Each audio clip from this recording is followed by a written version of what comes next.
అపోస్తలుడైన పౌలును బర్నబాను ప్రార్థించి దేవుని పరిచయగా నేడు ఇంతమంది సేవకులుగా ఆల్రెడీ కొంత నడిపిస్తూ సేవ చేస్తున్న వారిని ఈ యొక్క సర్టిఫికెట్ ద్వారా, అభిషేకం ద్వారా మరి ఎక్కువగా మిమ్మల్ని ప్రోత్సహించడానికి మీ ముందు నడుస్తున్నటువంటి వ్యక్తులుగా మీకు అండగా, ధైర్యంగా, ఆదర్శంగా ఉండటానికి మేమందరం సిద్ధంగా ఉన్నాం. దేవుని వైపు చూస్తూ మీకు అప్పగించబడిన ఈ పరిచర్యను తుదముట్టించండి. దేవునికి స్తోత్రం. దేవుని వైపు కాకుండా ఎటువైపు చూసినా ఓడిపోతారు. దేవుని వైపు కాకుండా ఎటువైపు చూసినా సేవ చేయలేరు. దేవుని వైపు కాకుండా ఇక మరి ఏ వైపు చూసినా ఈ పోరాటంలో ముందుకు సాగలేరు. కనుక నూతనంగా సేవ చేయడానికి, అలాగే సేవ ప్రారంభించిన 2-3 సంవత్సరాలు, 4-5 సంవత్సరాలు అవుతున్న వాళ్ళు మన కంటికి దేవునిని కనపడకుండా చేస్తూ ఆపటానికి కోట్ల దుష్ట శక్తులు ప్రయత్నం చేస్తాయి.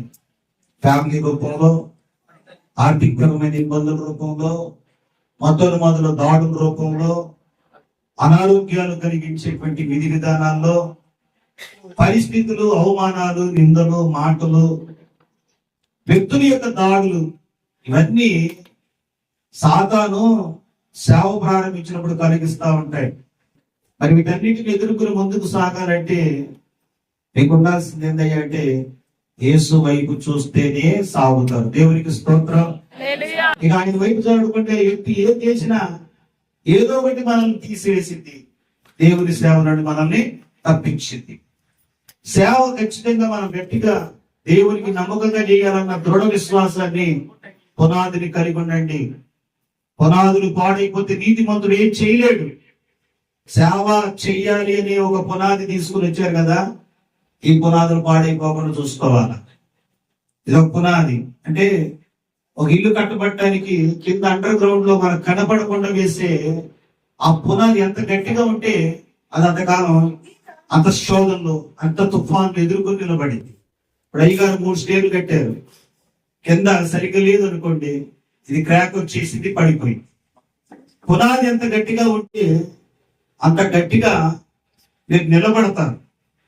మీరు తీసుకున్న ఈ తీర్మానం, ఈ నిర్ణయం, ఈ యొక్క ఆలోచన మీకు ఒక పునాది. ఈ పునాది ఏది గాలి తుఫాలు రాని, వరదలు రాని, సమస్యలు రాని, నిందలు రాని, కొట్లాటే జరగని, నమ్మినందరూ మోసం చేసి వెళ్ళిపోని, పునాది పాడైపోకుండా చూసుకోండి. దేవునికి స్తోత్రం. చెప్తారా? శ్రద్ధగా వినండి. పునాదులు అనే ఈ నిర్ణయాల్ని మీరు కాస్త జాగ్రత్తగా పరిశీలించుకోవాలి. కొద్ది రోజుల్లో ఏదో ఒకటి రాగానే పునాది కదిలిద్ది,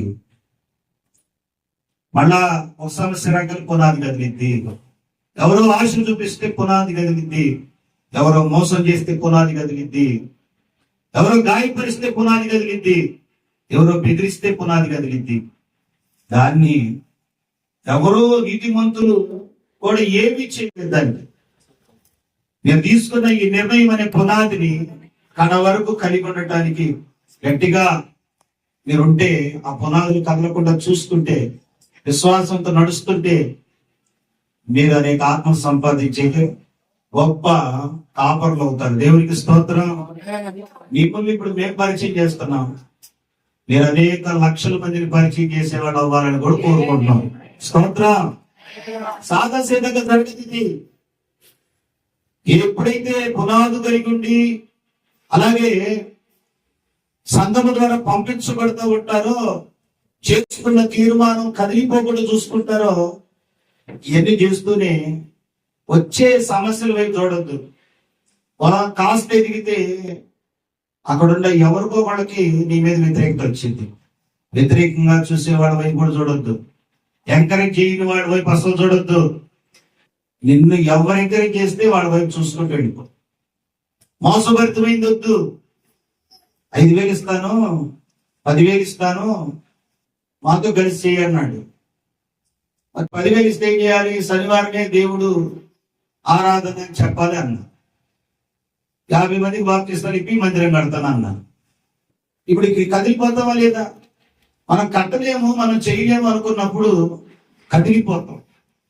సహాయం వస్తుందని ఆశపడతాం. ఇలా ఎన్నో విషయాలు వస్తాయి బిడ్డలారా, సేవకులారా. ఆ సేవలో వచ్చే ప్రతిదానిని మీరు యేసు వైపే చూడండి, మీకు ఇచ్చిన దర్శనం వైపే చూడండి. మీ మనసులో రేగుతున్న సేవ చేయాలన్న తలంపు, ఆలోచన వైపే చూడండి, ఎటువైపు చూడద్దు. దీనికి మించింది ఏదైనా చూసినా, అది నన్ను కానీ ఇంకెవరినైనా కానీ మీరు చూశారంటే మీరు పాడైపోతారు, పునాదులు కదిలిపోతాయి. అప్పుడు నీతిమంతులు వచ్చినా కానీ ఏం చేయలేరు. ఇప్పుడు ఒకవేళ ఈ బిల్డింగ్ కదిలిపోయింది అనుకో, ఏం చేయాలి చెప్పండి? మొత్తం పడగొట్టి మళ్ళా పునాది దగ్గర నుంచి మొదలు పెడతారు. అంటే పునాదులు పాడైపోకుండా మీరు చూసుకోవాలి. ఈ తీర్మానాన్ని చెడగొట్టడానికి కోట్ల శక్తులు ప్రయత్నం చేస్తాయి. వ్యక్తులు కాదు, శక్తులే.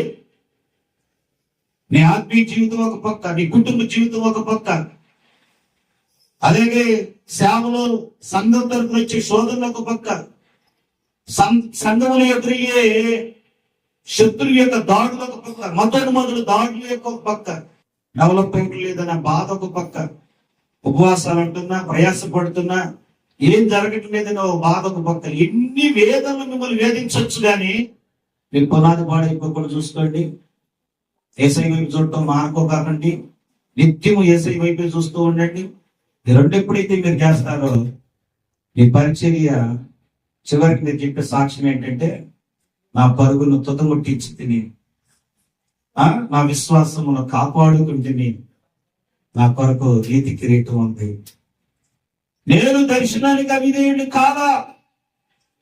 ఏ దర్శనానికైతే విధేయుడై వచ్చానో అని పౌలు గారు చెప్పుకున్నాడో, ఆ పౌలు గారి లాగా మనం కూడా సాక్ష్యం చెబుతాం.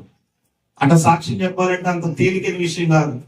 ఇప్పుడు నాగటి పెంచి వేశాడు, ఇంక వెనుదిరిగి చూడొద్దు.